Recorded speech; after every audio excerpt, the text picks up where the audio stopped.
I spoke to Jen Samuel. She is the founder and president of Elephants DC, an animal advocacy nonprofit group. I asked her about the possibility of a global ivory ban. I do believe it is possible, Susan, and that is because the only way to save elephants from impending extinction is to ban ivory sales without exception.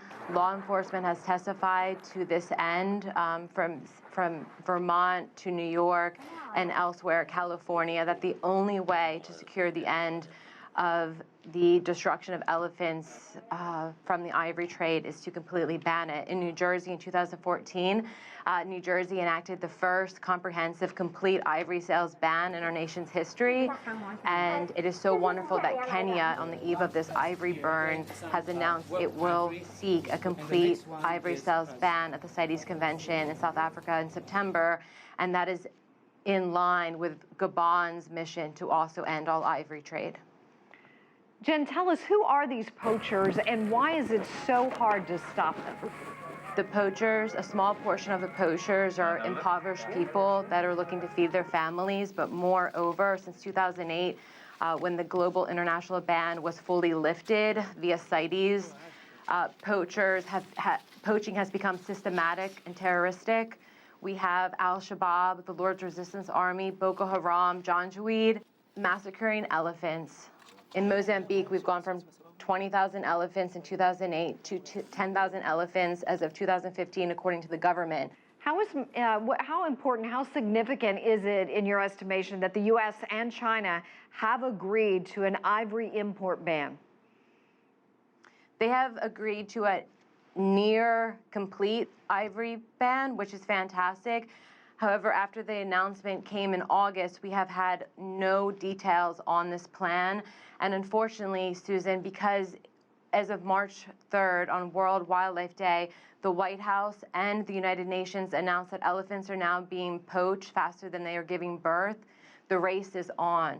While we look at a 10 to 5 year window to turning the tide for elephants in the wild, based on their gestation rate of 22 months, we only have a window of about 18 months to turn the tide. So when we think about China and America taking action to ban all ivory sales, that means closing down the markets completely with no exceptions. So anything less than that is not what the children of all nations deserve. We deserve a complete ban now, as Kenya proclaimed today.